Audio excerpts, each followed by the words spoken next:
There are few things in life as invaluable and precious as the arrival of a newborn baby. That's exactly how Scott and Jessica Walker felt when they welcomed their daughter, Molly. From the moment they laid eyes on her, they were completely enamored. Although Molly wasn't their first child, it was clear she would be a delightful playmate and loving little sister to their 2-year-old daughter, Maya. However, on this particular day, the Walkers began to question their decision to expand their family after experiencing 4 months of parenting challenges. Scott and Jessica had grown accustomed to Molly's various cries over the months. They could differentiate between her cries when she was hungry and when she needed a diaper change. The couple had developed soothing techniques like feeding her, changing her, or gently rubbing her back to calm her down.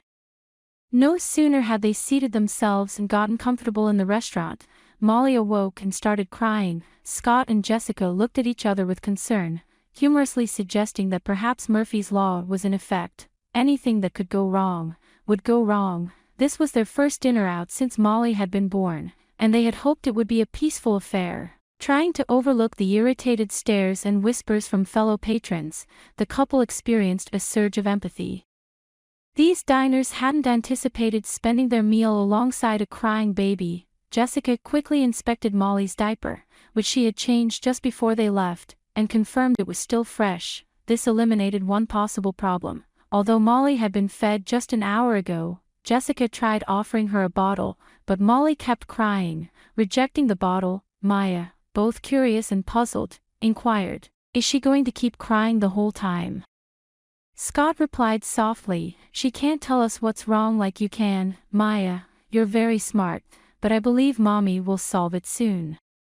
Reflecting on the issue, Jessica asked Scott, could it be teething? Knowing that teething usually begins around 4 months, she hadn't expected Molly to experience her first signs of discomfort right during their first family meal out in a long time. "It's possible," Scott conceded, his voice laced with a touch of irony. "Of course, Miss Molly chose tonight, of all nights, to start feeling her first tooth come in. Those tiny teeth just can't wait," Jessica remarked, managing a tired smile. She coaxed Molly, "Come on, sweetheart, let Mommy see." As Jessica gently examined around her daughter's gums with Molly's mouth open and her cries intensifying, Scott watched nervously. "Can you feel anything?" "Not a thing," Jessica replied, puzzled yet determined to soothe her little one.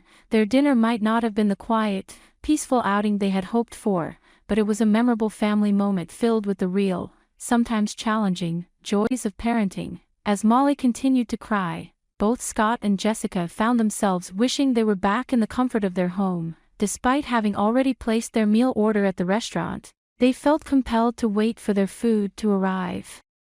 Each minute dragged on, feeling like an eternity as they pondered over whether they had checked all possible causes of Molly's distress, tried every strategy to soothe her, and done their best to overlook the increasingly annoyed and irritated expressions on the faces of fellow diners. Thankfully, no one had voiced any complaints yet, for which Scott and Jessica were immensely grateful. However, this meal was turning out to be nothing like the peaceful family lunch they had envisioned. Both parents took turns trying to calm their crying baby, Molly, but to no avail. They discussed various possibilities for her discomfort. Perhaps the unfamiliar noises and smells of the restaurant were overwhelming her, or maybe she was developing symptoms of a cold. As Molly's cries captured all of their attention, her older sister, Maya, began to show signs of frustration, usually patient and composed. Maya was tired of always being the sensible one and felt it was unfair that Molly was receiving all the attention. She fidgeted, demanded help with every bite, and seemed on the verge of a meltdown herself. Exchanging a knowing glance, Scott and Jessica realized the situation was spiraling out of control. Deciding to forego the meals they had been eagerly anticipating, they opted to leave the restaurant and head home. Scott was hopeful that once in a more familiar environment, Jessica might be able to determine the root cause of Molly's distress. Back in the car, Jessica noticed that Molly seemed to have a fever. She promptly loosened the baby's romper to help cool her down, growing increasingly concerned that Molly might be coming down with an illness. Given that Molly was born slightly premature and had required a 3-week stay in the hospital to ensure her early development was on track, Jessica couldn't help but worry. Although there had been no specific issues and Molly had been deemed healthy before leaving the hospital, Jessica knew from her nursing experience that premature babies could be more susceptible to health issues. Despite the challenges, once Molly had been brought home, Scott and Jessica felt confident in their ability to manage, thanks to their prior experience with Maya. They knew what to expect and felt better prepared to handle the demands of caring for a young baby. Yet, as every parent knows, each child is unique, and the balancing act of meeting the needs of both children continued to be a learning curve for them. Scott and Jessica developed a structured routine to ensure that both of them managed to get some rest amidst the constant demands of feeding and changing their newborn, Molly. Scott took pride in his role as a hands-on father, and as Molly grew older and began sleeping for longer stretches, their lives slowly found a new rhythm. As Molly's sleep schedule became more predictable, Scott and Jessica saw an opportunity for a romantic outing. Albeit within the constraints of being parent-friendly, they opted for a lunch date, choosing a family-friendly restaurant to accommodate their two young daughters. As the day approached, both girls were dressed in charming outfits, and their parents couldn't have been prouder or more excited to spend time together outside the home, enjoying a meal that neither had to prepare. The day was meant to be a delightful break from their routine, a chance to relish a meal without the chores of cooking or washing up. With Molly now about 19 weeks old, the Walkers hoped she would nap peacefully in her stroller for most of the afternoon. Unfortunately, their plans took a sudden downturn when they returned home, and they discovered that Molly had developed a fever. Jessica immediately sprung into nurse mode, instructing Scott to prepare a cold compress. The couple anxiously waited for the fever to subside, with Jessica vigilantly watching over Molly while Scott tried to settle their other daughter, Maya, for a nap. However, Maya was restless, perhaps sensing the tension in the air as her father frequently glanced towards the room where her baby sister and mother were. Despite their efforts, Molly's fever persisted. It was during this tense time that Jessica noticed something pivotal. Molly was still wearing her tiny baby socks. Realizing the oversight, Jessica knew that removing any excess clothing is crucial in helping to reduce a fever. As extremities like hands and feet can retain heat, under normal circumstances, she would have remembered this sooner, but the stress of the moment had clouded her judgment. As she removed the socks, she was shocked by the warmth of her daughter's legs. The removal of the last sock triggered an involuntary scream from Jessica, prompting a worried response from Scott. When Jessica noticed Molly's unnaturally red feet, the first hint of alarm set in.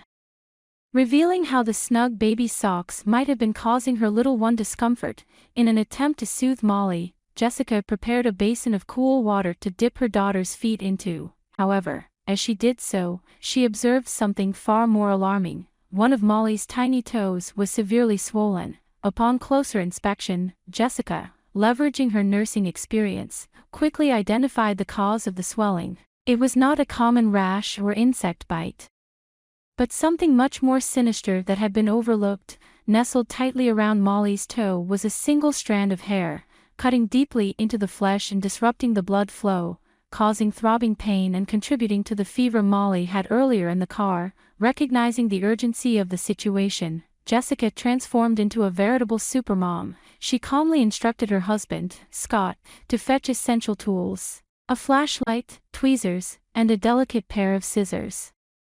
He also retrieved a magnifying glass from the kitchen cupboard, which allowed them to see the hair wrapped around Molly's toe more clearly. Through the magnifying glass, the couple could discern the thin hair that had entangled itself so tightly around the toe. This seemingly insignificant strand of hair had caused significant trouble and pain. If only they had noticed it sooner, they might have spared Molly many unnecessary tears. Jessica knew that immediate action was necessary to prevent further damage, such as tissue death or bone erosion, conditions she was all too familiar with from her nursing career. Conditions like this, commonly known as hair tourniquet syndrome, can be grave if not addressed promptly. She instructed Scott to hold Molly still while she deftly used the tweezers and scissors to cut and remove the offending hair. The procedure required precision and calm skills honed from Jessica's experience in healthcare. Once the hair was safely removed, Molly's relief was immediate as she stopped crying, which reassured her anxious parents. However, the swelling didn't subside right away. It took almost 45 minutes for Molly's toe to start looking normal again. Reflecting on the incident, Jessica realized how common this problem was, enough to have a medical term: hair tourniquet syndrome. It was a serious condition that could lead to dire consequences if not addressed quickly. Scott, curious about the condition, turned to Google and learned that it could affect both toes and fingers of infants, often occurring when babies innocently reach out and entangle themselves with loose hairs. This episode was a stark reminder to Jessica of similar cases she had seen during her nursing years. It underscored the importance of vigilance and quick action in parenting. Turning an ordinary day into a crucial lesson for both Jessica and Scott, in a deeply concerning event, the person whom Molly loves most, likely a parent or caregiver, faced a nerve-wracking situation. After the incident, Scott Walker took immediate steps to consult Molly's doctor to ensure her toe had fully recovered from the traumatic experience. The doctor praised Jessica for her swift response and for taking decisive action which helped avert a potentially worse outcome. He recommended that, going forward, the Walkers should regularly check Molly's fingers and toes if she continued to exhibit unexplained crying, to raise awareness about such hidden dangers. Scott shared their ordeal on Facebook, hoping to inform other parents, nannies, and caregivers about this overlooked hazard. In his post, he even included a link to an informative article. He emphasized that not only fingers and toes are at risk but also other delicate parts of a baby's body. Since babies cannot verbalize their pain, it's crucial for caregivers to be vigilant. Scott's post resonated widely, receiving over 50,000 comments. Many shared their own similar frightening experiences involving children they were looking after, with some cases even requiring surgical intervention. One commenter highlighted that adults are not immune to similar risks, especially beauty professionals who handle clients' hair, which could pose similar threats. Others noted that items like string, fiber, and thread can also be dangerous to young children. Scott also shared a heartwarming photo of Molly smiling brightly, having swiftly returned to her cheerful self after the removal of the hair tourniquet. Though the family had to skip their dining plans, they learned an invaluable lesson, one they would never forget. Now, we turn the conversation over to you. Have you ever heard of a hair tourniquet, or is this term new to you? What's the first thing you check when your baby is crying? If you have a story about seemingly harmless things that could be dangerous to a child, please share it in the comments. We'd love to hear from you. Next, to give you another story, let's continue to see it. Once ridiculed for his looks, the young man's transformation has been nothing less than astounding. Those who used to ridicule him are now struck by his impressive transformation, which has effectively silenced his detractors. On a brisk morning in October, the air in the G home was alive with nervous anticipation. This day was a milestone for Christy and Ryan as they anticipated the arrival of their first child. After enduring a difficult period, baby Parker was born. However, the room suddenly became ominously silent, a sharp contrast to the joyful cries expected with the birth of a newborn. The medical staff quickly gathered around the small, fragile infant without saying a word. An exhausted Christy sought reassurance from Ryan, whose smile was there but tense, hiding his deep worries. Parker was swiftly taken for medical treatment. His mother managed only a quick glance at him and was startled by the unusual size of his head. After the medical team's rapid exit, Christy and Ryan clung to each other, their joy now overshadowed by mounting apprehension. Several hours later, Dar. Levine delivered a vital update to the couple. She informed them that their child, Parker, had been diagnosed with hydrocephalus, a condition unfamiliar and concerning to the new parents. She explained that the buildup of fluid in Parker's brain was causing considerable swelling. Despite the distressing information, Ryan and Christy resolved to do whatever it took to support their son. This vow was tested almost immediately. As news of Parker's diagnosis spread, the responses were mixed. Many expressed empathy, while others were less compassionate. Common remarks included "poor child" and "so unfortunate." And some even went as far as to mockingly comment on Parker's looks, calling him ugly. In the ensuing weeks, Parker struggled for normalcy while in the ICU, facing challenges right from the start. Christy and Ryan's visits to the hospital became more frequent, and with each visit, they sensed growing isolation. Friends who had once celebrated the pregnancy now seemed withdrawn, often struggling to find words. Their initial joy now tinged with sorrow. Nevertheless, The couple placed little importance on the varied reactions from friends and strangers alike. A severe infection jeopardized Parker's fragile health, turning the hospital atmosphere into one of urgent action. The couple faced the very real threat of losing their son before they could truly get to know him. Despite his frail appearance, Parker demonstrated a remarkable fighting spirit. His endurance, unexpectedly stout for his slight build, enabled him to gradually defeat the infection.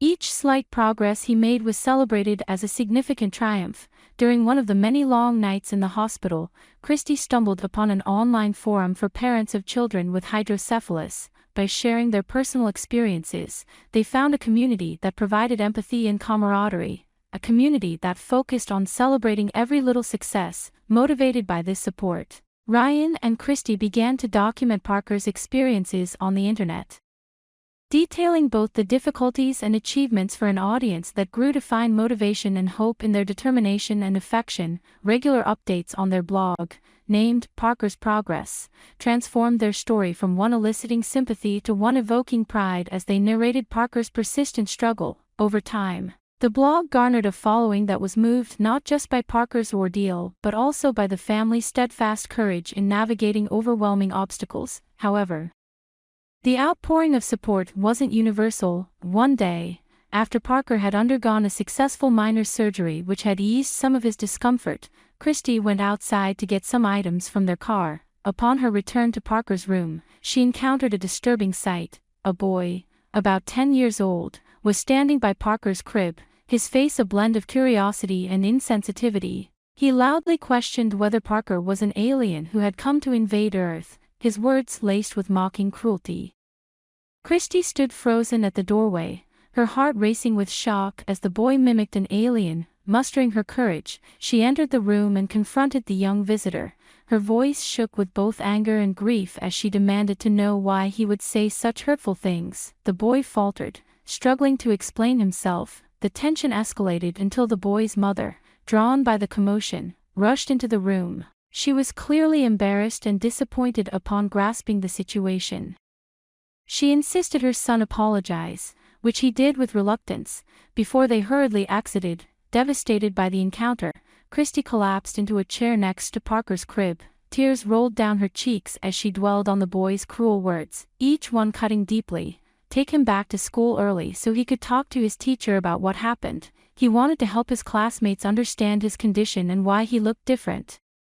This proactive approach not only showed his maturity but also emphasized his desire to foster a compassionate environment among his peers. The emotional trial significantly shifted her outlook. She recognized the necessity of shielding Parker not just from physical ailments but also from the harsh judgments of the misinformed. This commitment was consistently challenged as Parker underwent numerous intricate surgeries to alleviate the pressure on his brain.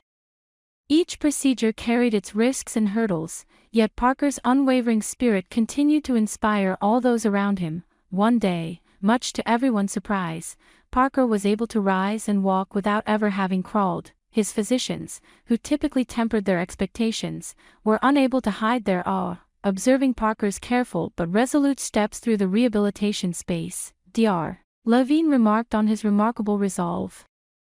He acknowledged that the medical team was learning as much from helping Parker as Parker was from them. Witnessing this achievement, Christy and Ryan, with tears of pride rather than sorrow, observed their son surpass all expectations. Parker's narrative was not merely about medical hurdles. It was a demonstration of the strength of resilience and the significant influence of a supportive community rallying behind a courageous young boy. The medical team, who knew Parker from consistent updates on the hospital's blog, recognized him as a child whose impact extended far beyond the confines of the hospital. As he matured, Parker's daily life was a blend of difficulties and triumphs, his progress truly remarkable. Once subjected to harsh mockery, Parker's physical appearance slowly started to reflect his vibrant and tenacious character. The carefully performed surgeries aimed at alleviating brain pressure were gradually altering his skull, highlighting his expressive, bright eyes and his inviting, warm smile. He transformed so significantly that he was barely recognizable as the boy who had once been scornfully taunted. Christy and Ryan, Parker's parents, watched with a combination of admiration and relief as their son not only reached but often exceeded developmental milestones. However, as Parker prepared to start preschool, a familiar anxiety seized Christy. She worried about how other children would perceive him. Would they see the cheerful, affectionate boy she adored, or would they focus on his physical differences? Her fears were confirmed when Parker returned from his first day of school in tears, distressed by a classmate who had called him weird. Despite this setback, Parker's reaction was unexpectedly proactive. The next day, he asked his mother to take him back to school early so he could speak with his teacher about the incident. He aimed to educate his classmates about his condition and advocate for a more inclusive atmosphere. Parker was assisted in preparing a concise presentation about his medical journey and the numerous operations he had endured, embracing the role of his own spokesperson. Parker presented his story with a level of honesty that only a child could deliver. His classmates quickly shifted from curiosity to admiration. And his teacher, inspired by his courage, started to incorporate more inclusive activities in the classroom that celebrated diversity instead of criticizing it.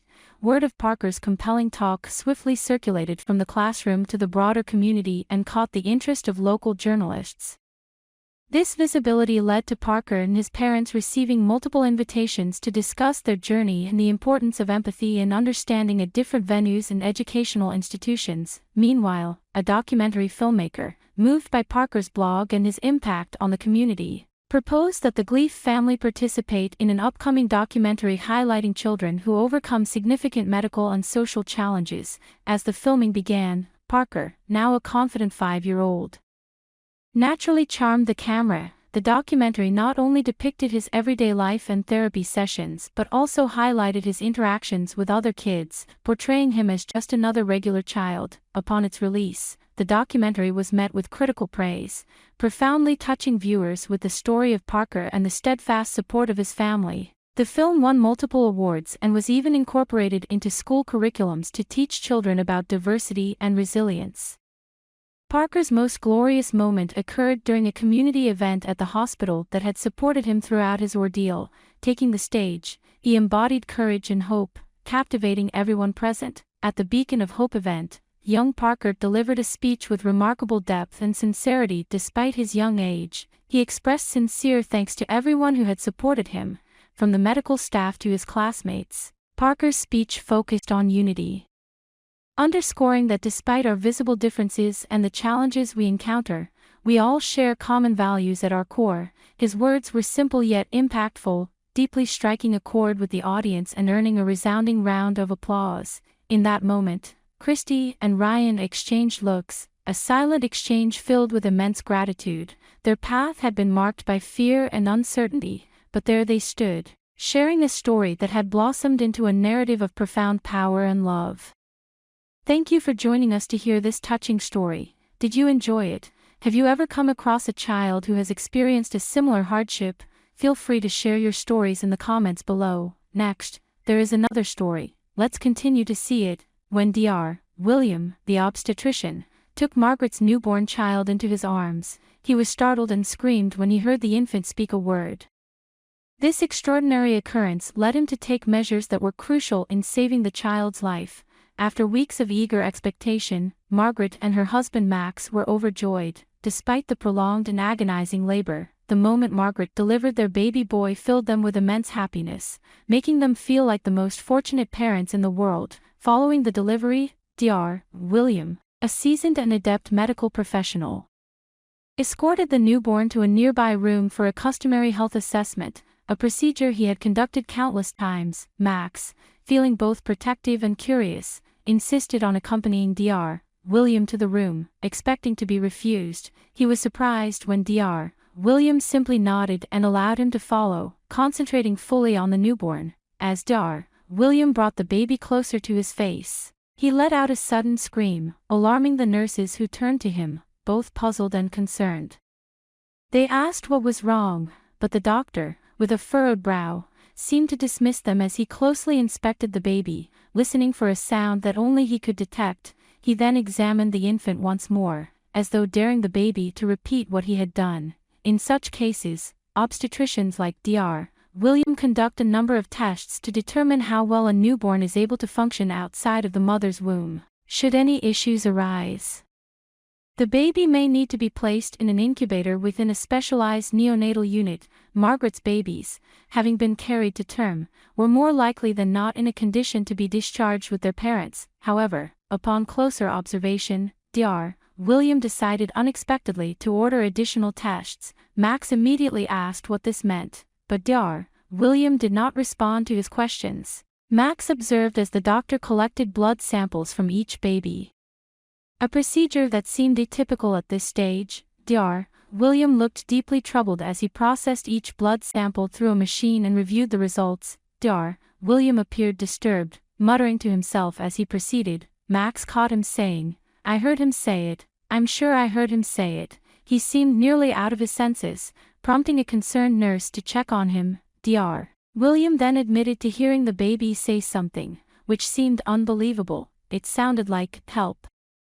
The doctor confessed, though initially thought to be a hallucination. This prompted Dr. William to conduct further tests, which uncovered a severe, potentially fatal condition that had previously gone unnoticed. Thanks to Dr. William's keen observation and reaction to the unusual occurrence, the baby received the necessary medical care just in time. Max steadied himself, thankful for the doctor's sharp awareness and the extraordinary intervention that saved their baby's life. Near the cabinet, Max anxiously wondered, what did he mean by that? If anything were amiss with her newborns after all the preparation and expectation, Margaret would be heartbroken. Max felt utterly powerless, anxiously awaiting the test results. The nurses had warned him that it might take hours, and he knew Margaret would be desperate to embrace her twin babies once more. Communicating this distressing situation to her seemed an impossible task. A nurse reassured him, promising to do all within their capability to care for the infants. When Max rejoined Margaret at her bedside, he found her sitting up, alert despite the ordeal of childbirth, yet clearly bewildered and worried about the delay in being reunited with the twins. Max relayed everything he had witnessed and heard, but his updates did little to alleviate her concerns. As they waited in Margaret's room, time seemed to crawl. Then, unexpectedly, Dr. William arrived. His presence markedly different from the confident, almost arrogant manner he had exhibited in previous consultations.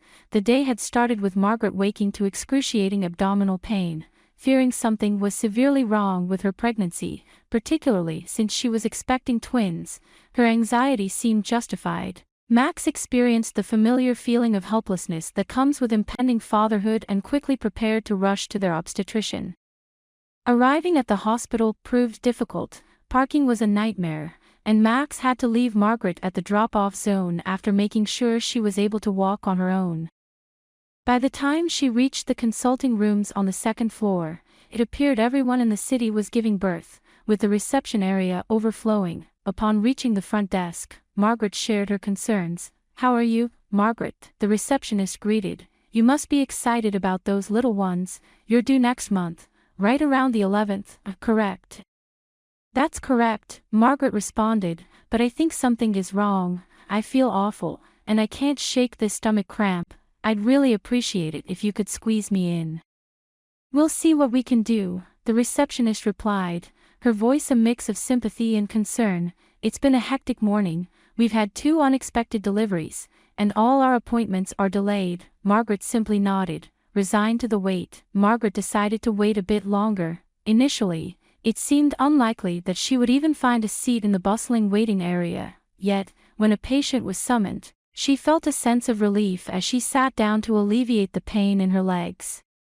The receptionist's words lingered in her mind, making her ponder whether her discomfort indicated that her babies might arrive sooner than expected, potentially easing her current unease. Upon entering the reception area, Max noticed Margaret deep in thought about the onset of motherhood. He shared her concern about the busy schedule of Dr. William but agreed that, due to Margaret's recent sharp pains, it was essential to discern their cause. After a nearly 2-hour wait, they were finally able to consult with Margaret's obstetrician, Dr. William. As soon as they entered the consultation room, Margaret observed Dr. William's distracted demeanor. He briefly palpated her abdomen and used his stethoscope before swiftly assuring them that all appeared normal. Dr. William's curt manner gave Margaret a moment's pause before she inquired if he was certain everything was all right. "Yes, of course. I am," he answered hastily, Have you consumed any unusual food recently? Pregnancy often makes women more prone to food poisoning. Despite Margaret's insistence that her diet had not changed, Dr. Williams suggested that stress might also be contributing to her symptoms, particularly considering her past fertility issues. He recommended that she relax and get plenty of rest, reassuring her that all would be well. Margaret had struggled for 3 years to conceive, but she was confident she wasn't misinterpreting her symptoms. Why was he so quick to dismiss her concerns? She noticed a half-empty coffee cup and a partially eaten sandwich on his desk, obscured by a napkin, indicating he had been interrupted during his lunch. For a moment, she felt guilty for the disruption, but her concerns for her babies and the vague, general advice he had provided left her feeling dissatisfied. Despite Dr. Williams' esteemed reputation as an obstetrician in their city and the high regard in which he was held by Margaret's colleagues and friends, her personal experience with him left her feeling uneasy. His offhand approach and quick dismissal of her symptoms and worries did not sit well with her. Her experience with previous consultations had been less than satisfactory, leaving her hesitant to return to her office, unsure if her concerns would ever be truly addressed in future appointments.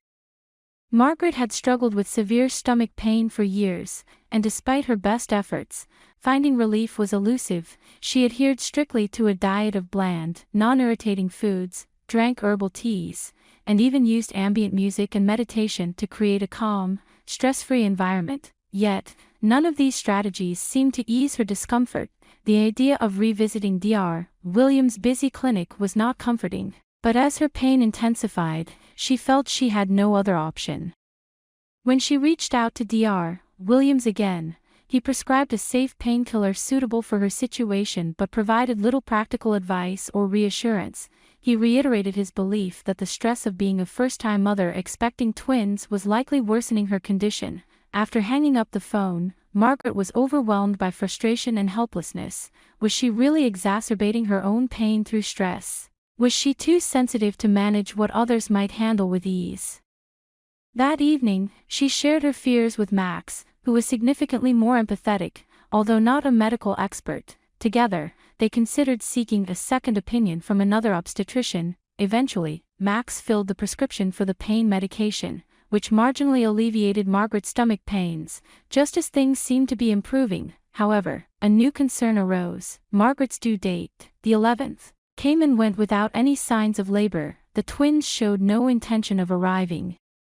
Adding to the stress and tension Margaret had desperately tried to avoid, days turned into weeks with no sign of labor, and the couple's anxiety deepened. In their quest for solutions, Margaret tried various methods to induce labor. With Max's unwavering support, their perseverance finally paid off when Margaret began to feel the initial contractions signaling the onset of labor. With no time to waste, Margaret and Max hurried to the hospital. Every traffic light seemed to last an eternity.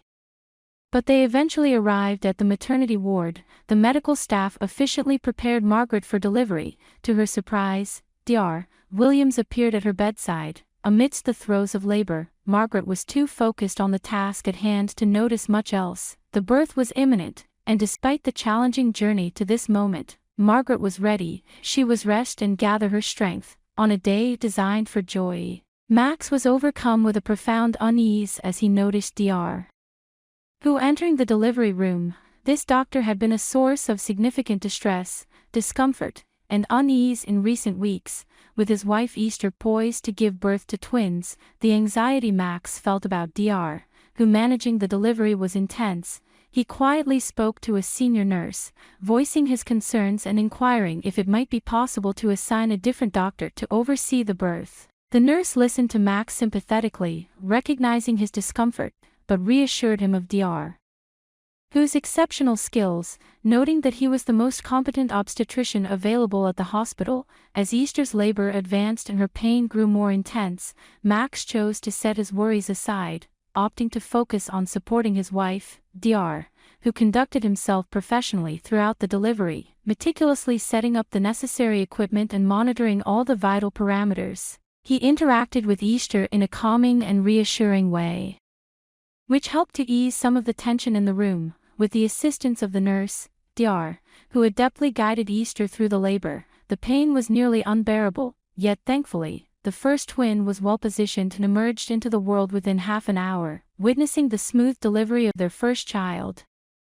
Max began to reconsider his initial doubts about Dr. Who. The room briefly erupted in celebration as the new parents received congratulations. However, the ordeal was not over yet. Delivering the second twin was significantly more difficult, requiring all of Easter's strength and determination. Completely exhausted, she barely noticed the voices of Dr. Who, the nurse, or Max, all urging her to continue through the pain, after a seemingly endless struggle.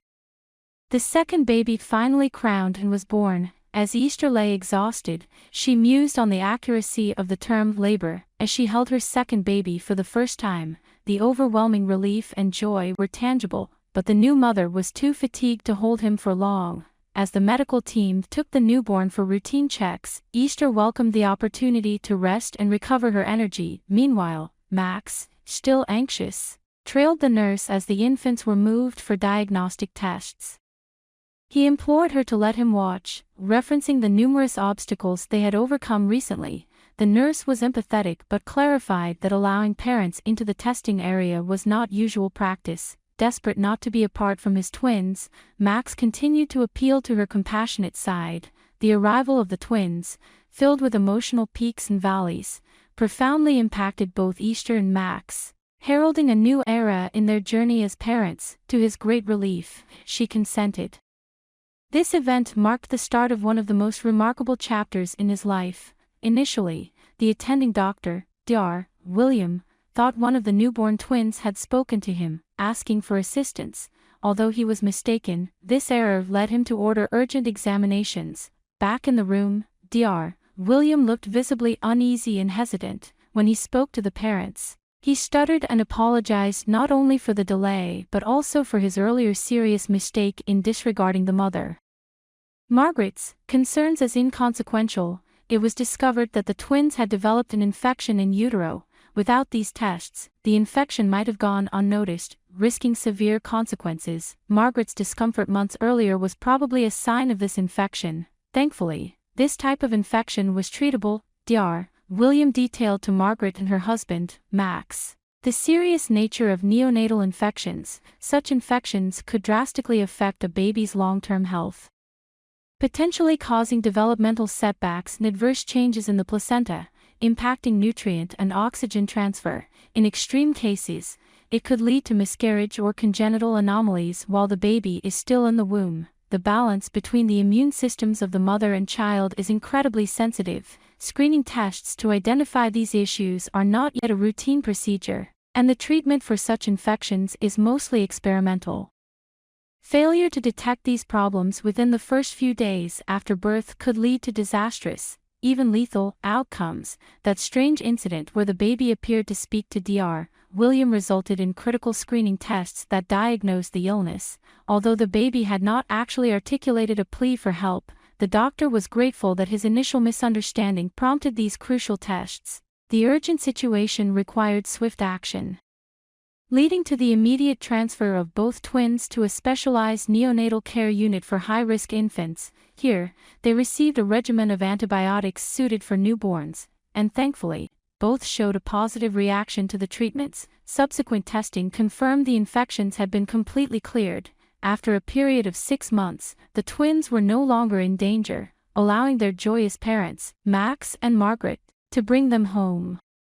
The parents expressed immense gratitude that their children had not sustained any lasting damage or abnormalities. Dr. William, regretting his initial dismissive attitude which almost resulted in a catastrophic outcome, offered his sincere apologies.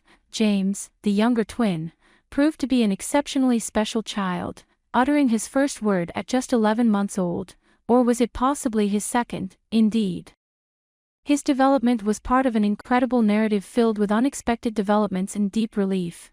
We've recently shared an intriguing story about a baby demonstrating remarkable environmental sensitivity. If you have a similar story about an observant infant, please share it in the comments below. We would love to read about it. For now, this is where we sign off. Stay tuned for our next video, and we'll see you then.